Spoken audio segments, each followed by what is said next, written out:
I didn't, for some reason my tablet does not add the time. It like screws up. This is a Samsung. Sometimes it has the things, like it shows how much time I'm using. Sometimes it doesn't. Sometimes it has a play button. Sometimes it doesn't. It's a couple of years old, but it's like, so it stopped right there before my show ended. So I'm going to make this a second part conclusion of my show, because I want to get this last story in. It's important. I'm kicking ass. Don't think I'm not kicking ass, and I want you to understand this. I'm just a mom with no job, sitting at home with broken computer, and I'm still beating your ass into the ground. You better rethink this right now, because if I can beat you, somebody who really has some support money and financing and stuff like that is going to wipe the floor with you when they start. Don't play with this.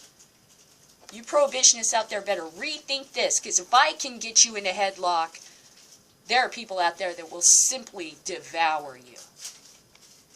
I'm a nobody, and I got this thing figured out. Let's not be lame. Okay. So this will be short. This is my last story, and in my opinion, the most important story of the day. Hillary Clinton to call for the end, I love this, the ending of racial profiling and disparity in crack cocaine sentencing.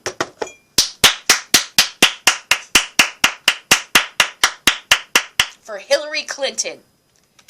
I'll admit that she's using this to kind of skip right over the marijuana issue because, as you can see, it's a gigantic federal bureaucracy. How can any president ever make promises to help you with marijuana legalization when they got it rigged so that Barack Obama could have never given an executive order that would have gone through, because he would have had to have improvement. He would have had the DEA and the FDA and the Justice Department, and then back to the DEA and back up the acid down a tunnel and through the underground sewers and the secret passageway, and then past the dinosaur bones and a crashed spaceship from 2,000 years ago. What the fuck is going on in Washington? Okay. So yes, she's skipping by the marijuana issue, but she's going for the throat. And I like that. Go for the jugular. End this fast. Democratic President frontrunner Hillary Rodham Clinton will unveil new specifics of her criminal justice platform in an Atlanta speech Friday by calling for legalization or legislation to ban racial profiling by law enforcement. And I don't know how you're exactly going to prove that they racially profile, but good, at least something will be done. All right. Law enforcement, and for eliminating the remaining distinction between crack and powder cocaine in drug sentencing. In other words, powder cocaine is for white people. Crack cocaine is for black people. If you are a congressman, or let me see, the dude who invented the car that Back to the Future is built on, okay, the DeLorean, that guy was busted with a whole suitcase of powder cocaine. And he did get in trouble. But he was, look at how far, he had to have a whole suitcase before something would happen to him, right? Because if you're white and affluent and do powder cocaine, then you're productive. But if you're black and you do crack cocaine, you're a drug addict and a scum, and we should put you in a hole in the ground forever and ever. See? That's what the fuck's been going on. And I have worked with kids, drug exposed in the womb, with crack cocaine, and they were emotionally disturbed, and I loved those kids, but holy cow, was that really hard to work with. We need to fix this, not just for those addicts, not for racial disparity, but for the children exposed, because we are creating this bullshit system, not what they were saying, a rat paradise. We're creating a hell on earth for people, and then we expect them to not be drug addicts. And if you can't handle it, you must not be strong of character. All right, let's think hard! Think hard! Mike Stan! I hate to bring up the Nazi thing, but seriously, isn't this how people started? Didn't people take good intentions, and next thing they know, they're tripping down the path to becoming the Nazi civilization? The fascist civilization? This is how you get tricked into doing that.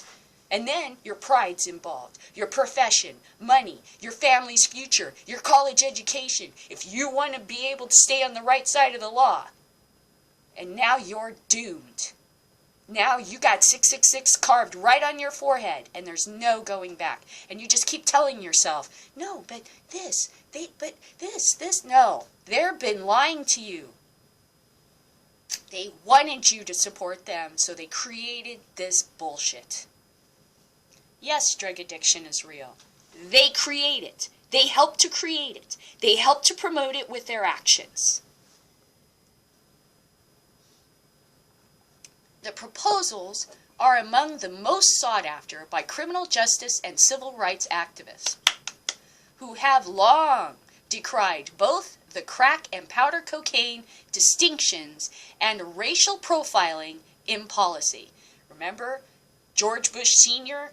He sent some guy out to the park across from the Capitol building, and the guy bought a bag of cocaine, and then George is there going, look at what we bought across from the Capitol building.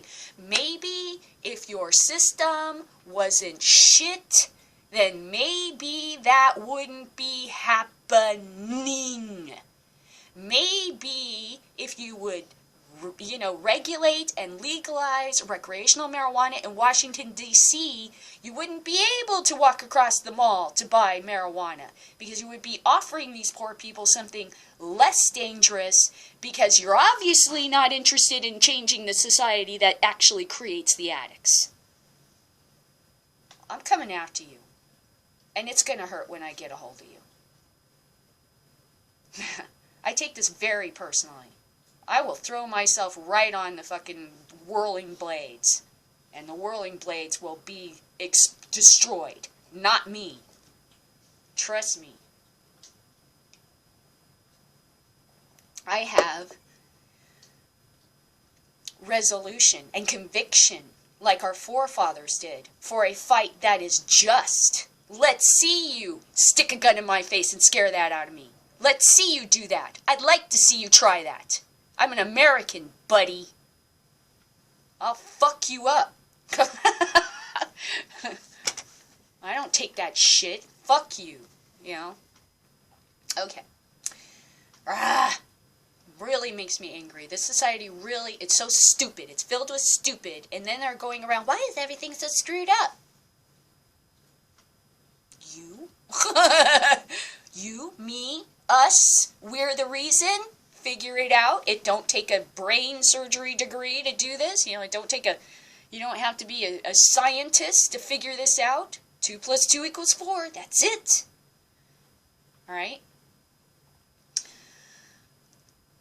Okay, let's get back to this. They come as renewed national focus on race, justice, and policing continue to influence the ongoing presidential contest, especially in the Democratic Party. While both Senator Bernie Sanders and former Maryland Governor Martin O'Malley have unveiled comprehensive racial and criminal justice plans, the details to come Friday are among the first specifics of Clinton's criminal justice platform. These proposals are only the first components of an extensive agenda to be rolled out in the coming days. A Clinton aide said in an email statement that agenda will focus on 3 key areas: policing, incarceration, and re-entry into society. The crack and powder cocaine distinction stems from the 1986 law that declared that a person convicted of crack cocaine possession got the same mandatory prison terms as someone with 100 times the same amount of powder cocaine. In other words, there's one law for white people, and there's one law for poor black people. I mean, if you like being a racist, whatever, but we don't like it, and we're not going to be your friends if you keep doing it. And we're going to make your life fucking shit if you keep it up. And we're going to make you cry. Trust me, we're going to make you cry. And you can bitch and whine, and they're shoving this down my throat. All you want, but you live with us. You don't live on an island. You better figure this out and catch up or get left behind. Because that's what's going to happen. I'm sorry you don't like it. I'm sorry it hurts your little butt. Too bad. You're wrong. Figure it out.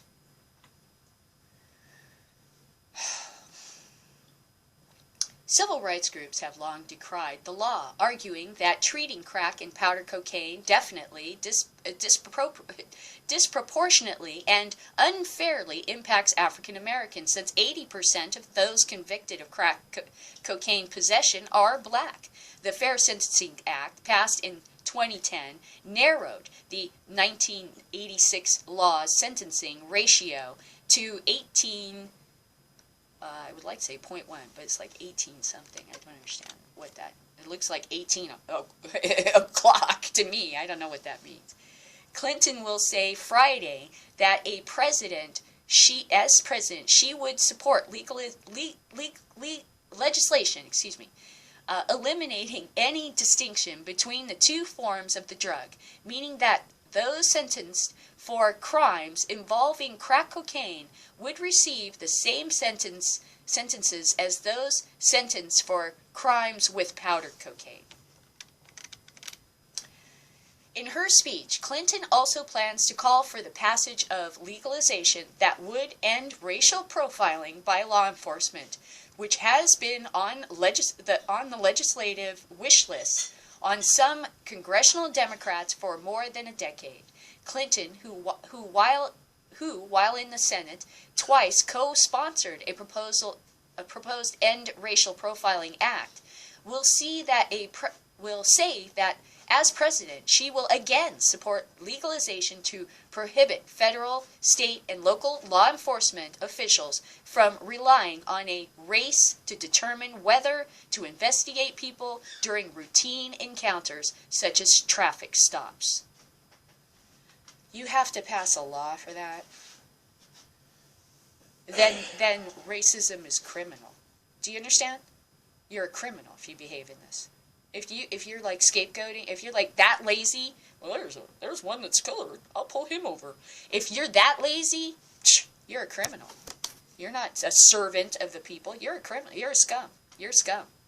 You're just, like, I'm going to make it easy on myself. I'm going to only bust these people from the poor areas because they can't fight back. Scum. You're scum. Okay. The policy proposal comes as 2016 candidates continue to grapple how to handle the growing national movement for criminal justice reform and how to interact with Black Lives Matter protest movement, a response to the death of unarmed black men and women, including Trayvon Martin, God bless that poor kid, and Michael Brown and Sandra Bland. Yeah, especially Trayvon Martin.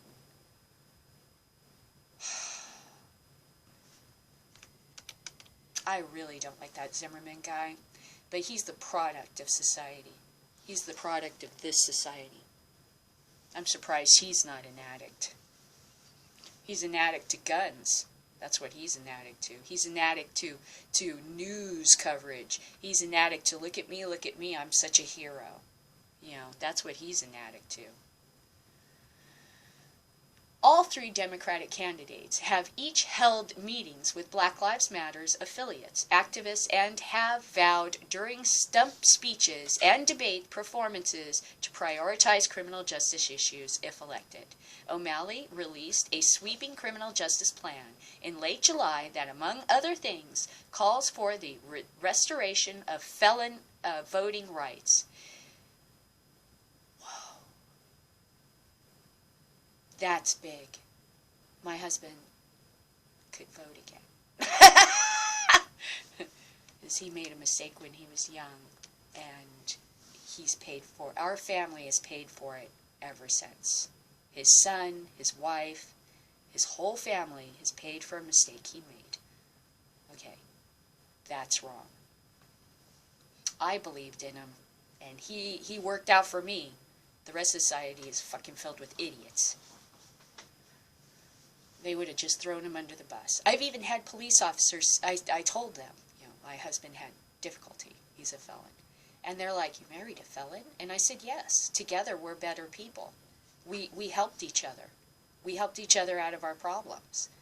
Together we're a partnership. We're warriors together. We got back to back. We're soldiers to fight for our existence and to live a civilized life without making mistakes. That cop didn't want to hear that. He didn't want to hear that anybody would put their faith in a felon. To him, all felons were a waste of human flesh. That's wrong. That cop was stupid, and I can't help that person. Sorry. To me, what you're saying doesn't make any sense. And I feel sorry for you that you are so deluded. But of course, you are tossing good human beings aside because you are not creating a better society for them. You are not giving them more positive options. You are just bagging on them, making the situation worse. This, 24/7, all across the country, year after year, for the last 30 years.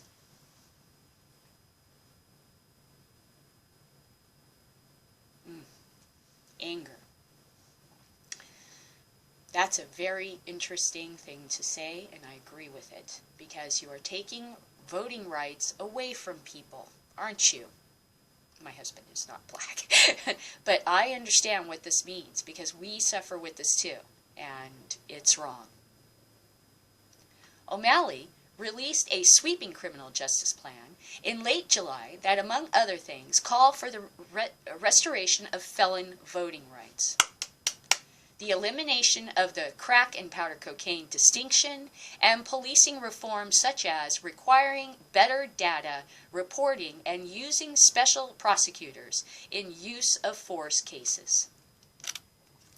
Sanders has unveiled a detailed racial justice platform which calls for federal funding for police body cameras, eliminating mandatory minimum sentences, and abolishing civil asset forfeiture programs. Earlier this week, he told an audience of college students who looked terribly like, what? That one kid? Woo! He told the very surprised college students that he would favor removing marijuana from the federal government's list of outlawed drugs. Too many Americans have seen their lives destroyed because they have criminal records as a result of marijuana use, Sanders said. That's wrong. That has got to change. Yep. And this is from the Washington Post, and it was reported October 30th at 6 a.m.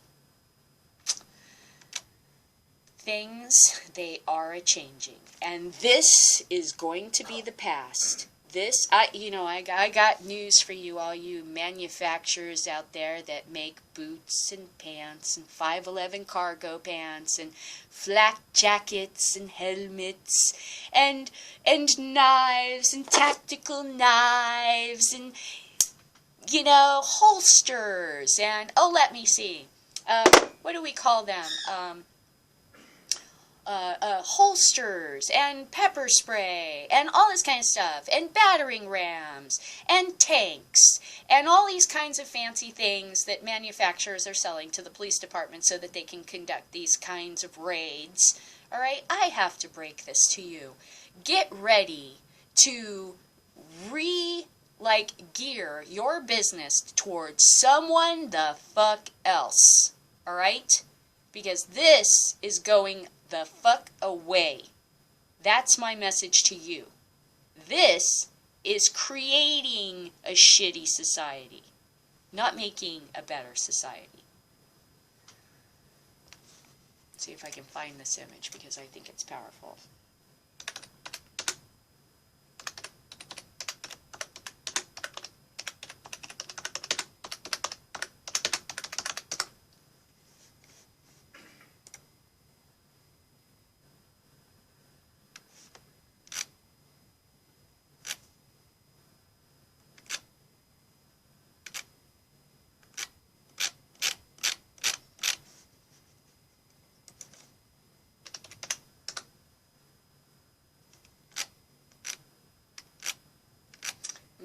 I have to figure out what words. This one's good too. Let's look at this one.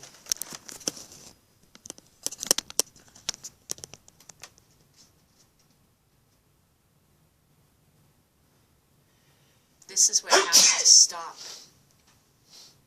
This is what has to stop. This is what has to stop.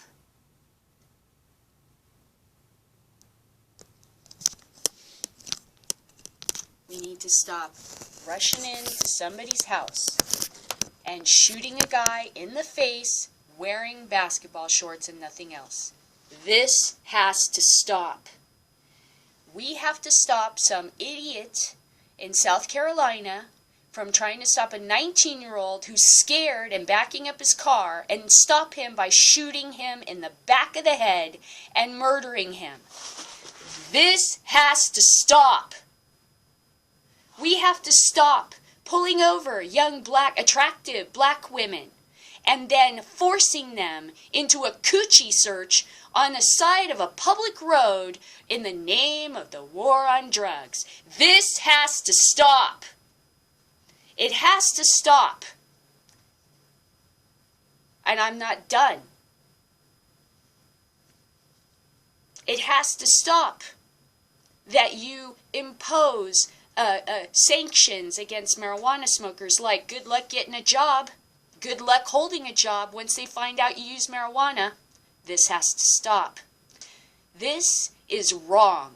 And if you are engaging in this, you are engaging in a behavior that is easily as debased as racism. And you are being fooled, like many of my family from the 1950s and beyond, that, oh, black people are like this. This is how black people are. Well, you know how those people are. No. If I could go back in time, I could save my relatives from that stupidity. I could finally make clear arguments to them that would be rational, to explain to them that they are incorrect, that they've been sold a bill of goods, that they just cling to that answer because it's easy. And it's wrong. This is a continuation of my parents' support for civil rights in the year 2015, embodied in me. And it came down to THC. Imagine that, something that my father and I didn't necessarily agree on in the first place. These arguments happening in our families are because of this. This has to stop. This is the federal government imposing bullshit, illogic into our families and causing us to be torn apart so we are not unified. And then you're now more, accessible to drug addiction. Now you can't talk to Dad anymore because Dad doesn't understand. Dad doesn't want to hear it. I'm not blaming my dad, but I'm giving an example. Mom doesn't want to hear about it. Grandma doesn't want to hear about it. My mother-in-law doesn't want to hear about it. You are participating in a society that helps to support drug addiction because you are incapable of using your heart in this matter. It's just easier, isn't it, to toss a whole bunch of people under the bus.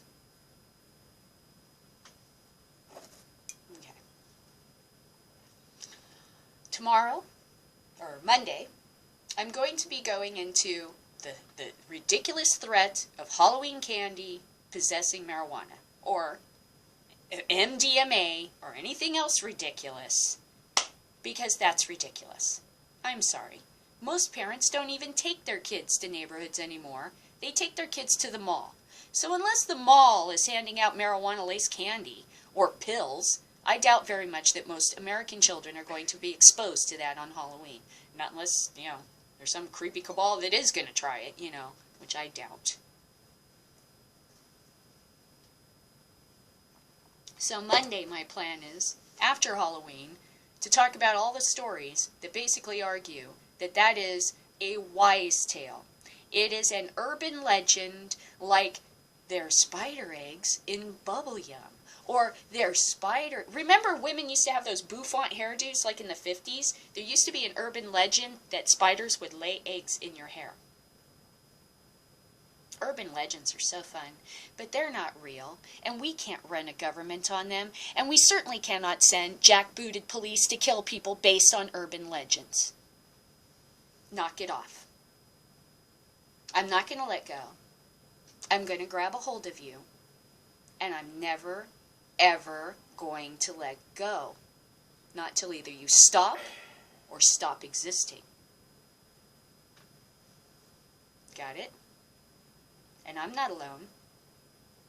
And I'm just one person, a mom, a nobody, with very little education, and I can figure this out. You're done. Whoever your masters are should see that this is over. And they better start figuring out a new scam and retooling and taking what losses they can and regrouping somewhere in the mountains or something like that, like the little group of creepy people that they are. Because I'm going to chase you down to the ends of the earth, and I'm never, ever going to let go. Do you understand? I just want to make this clear. Until I feel that I am being treated with other people, African Americans, especially Hispanic people in California, okay, Mexicans in California, people from Mexico, until we stop applying drugs to our opinion of these groups, I will never stop. I will never stop. People like me will never stop. Try to get that through your heads, prohibitionists. You are now an official target. You're like that red button. We're just going to keep pushing it. It says, don't push. Push, push, push, push, push. I'm coming to push, shove, bang, slam, break, destroy. I'm coming. I'm coming. America is coming for you. Don't think you're going to get away. Nobody ever has.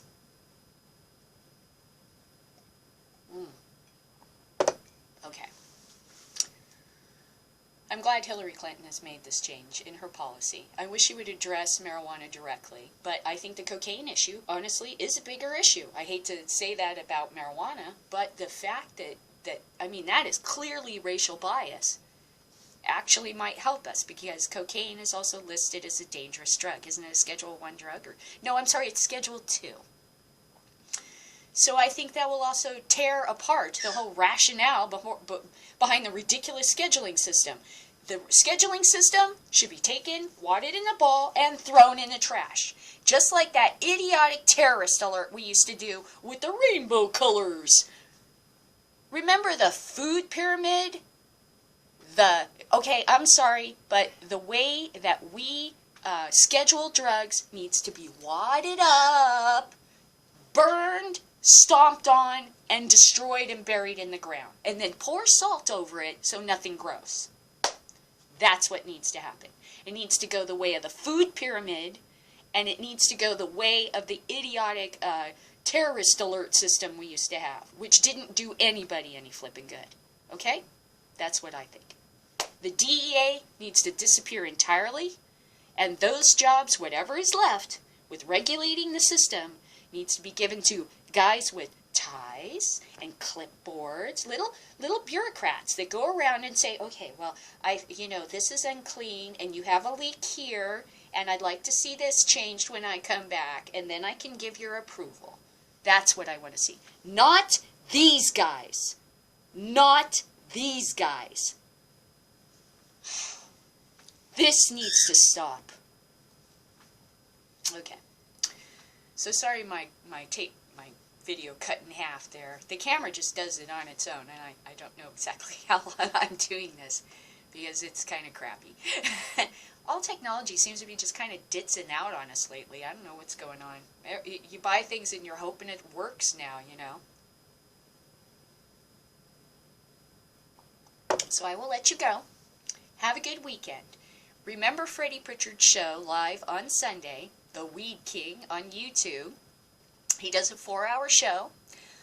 He's been very nice to me and promoted my show, even though I kind of don't deserve it. I could do a much better job with my show. I'm going to try to do a better job, shorter, more succinct, okay? It's hard, though. I have a lot of ranting to do. And I do that about every aspect of my life, not just this, So watch Freddie Pritchard's show. It's fun. It's hilarious. I think he's going to try to anally inject marijuana in his rectum with a bellows. Because he's just doing these things to show how ridiculous people are. about, last time he actually snorted keef, which he said was a horrible experience. But that's because trolls come on his channel and suggest, oh, why didn't you snort that? So he does. It's, okay, fine, because it's not going to do anything to you. It's just, it's like, pollen. Why would you do that, Okay, so I think this week, or last week, he was threatening to get some kind of a bud bellows or something like that, some sort of device that they used to use to give medicine up your rectum in the olden days, and use it for, like, actually herbal marijuana. And I'm like, please don't. But hey, Freddie's really a cool guy. Plus, he also will give you a lot of information about what's going on with the dispensaries in Vancouver and the politics on marijuana in Canada, which is very important to us here in America. Their fight is our fight. Our fight is their fight. Remember this, stoners, that an injury to one is an injury to all. If we don't stand strong, if we don't stand together, we can be defeated. So you pay attention to what's going on down in Mexico. November 4th, Wednesday, the Supreme Court is going to have some kind of a vote on giving sanctuary to medical marijuana users, people that want to grow as their right as a human being, and people who want to use as their right as a human being. All right? Not legalization. So that will be November 4th on Wednesday. Pay attention to that. Watch Freddie Pritchard's show. Try to keep up with what's going on in Canada with Trudeau's government. The stuff that was coming out of the UN that was blocked, that was leaked to us by Sir Richard Branson in England, because obviously the UK is going to be a problem, and we're going to have to deal with them now. All right? So keep your eyes on the prize. Stick together. Do not let them divide you. Stand as one, and you are unbreakable. All right? So I'll see you Monday. Check out Freddie's show. Check out any other live marijuana podcasts coming up this weekend. Sometimes they're just bullshit, and they're for fun and socialization. The type of socialization we're not allowed to do in public, we have to do in virtual reality, because we're not allowed to join everyone else in public. We're kept in a cage all by ourselves. Right? See you later.